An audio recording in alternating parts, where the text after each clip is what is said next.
So let's take a look at assignment for round 4P for those of you lucky enough to do the assignment, which is every team but Team Andrews, which was the winner, as we could see.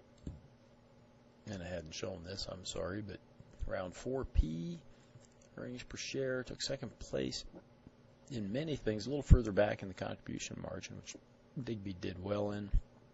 Stock price profits actually better in cash flow, but had a working capital issue a little bit, but nevertheless, 84.5 to Chester's 96. But the other teams were ways behind. I guess not that far. 78 for Ferris, 70.5 for Digby, so it's not horrible. But Team Andrews once again, they'd fallen last round, but they righted the ship apparently. So. Assignment round 4P. Erie's product ebb. This is a tough question, this first one. I'm going to give you the steps. Okay, so pay attention. Erie's product ebb stocked out in the low end. What was the cost in gross profit? Please show all work necessary. Okay. Step 1. You need to determine what the, I got to get to the right round 4 here. You need to determine what the missed unit sales were, okay, for product ebb, and you do that using that potential versus actual. That's quite a ways down to the bottom, of course, so I got to scroll way the heck down there, right? Oops, a little too far maybe. Let's go up to about, I'll get there. I'll get there, I promise. Okay, potential versus actual for ebb, right? Is that what I said? Okay, 21.1, 11.4. There, I gave you the two numbers. We don't have to worry about EAT, even though it sold some in the low end. I only asked this about ebb, so stocked out in the low end. What was the cost in terms of gross profit? So again, we know what the difference was, and by golly, if you don't know how to figure that out, I've done it in past assignments, and I've gone over it on some of the answers, so you can sure go back and watch those videos, or at least look at the answers that I did, which are all posted for prior rounds, right? Okay, so we calculate then. We know what the percentage was. We know what the demand was. So we can then determine how many units, okay, that they missed out selling. Okay. We also know what Ebb's selling price was. Okay. So Ebb's selling price in the low end, go take a look, was $18. Okay, so it's pretty easy then to determine what the total sales were. Well, how do I calculate the gross profit? Well, gross profit is simply the sales minus the variable cost. Okay, sales minus the variable cost. So let's jump back and take a look then.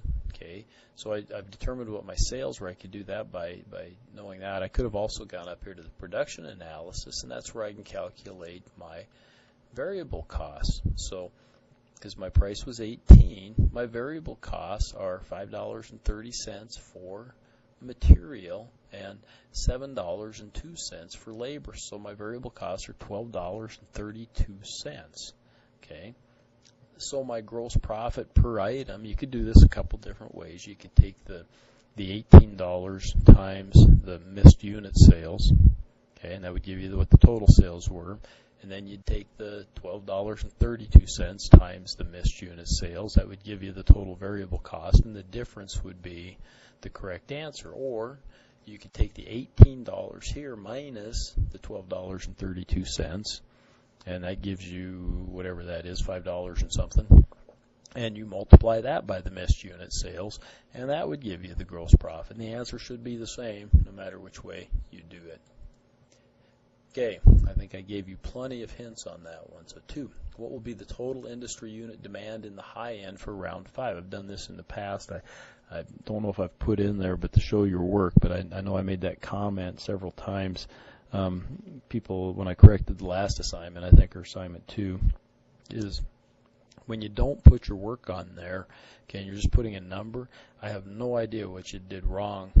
You might have a relatively close answer, but it's not the right answer, and you know, maybe you just wrote a number down wrong or something, which I'd give you partial credit for, but in those cases when you're not showing any work, then I can't even give you partial credit because I have no idea what you did wrong. So show your work a little bit. Okay, a simple matter of plugging, you know, typing out what the equation is that you used to get that.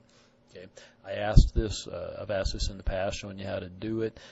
Make note of what the change is in unit demand for next year. It's a little different than what we've done in the past, so the formula is a little bit different, but not much. So 3.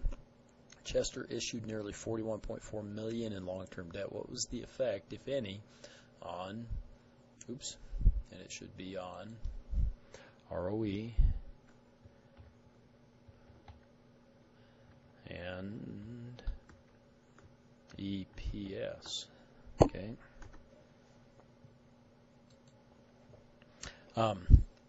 Here, the important thing I want you to do is you know, go to the balance sheet and figure out what happens when you borrow that money. Okay.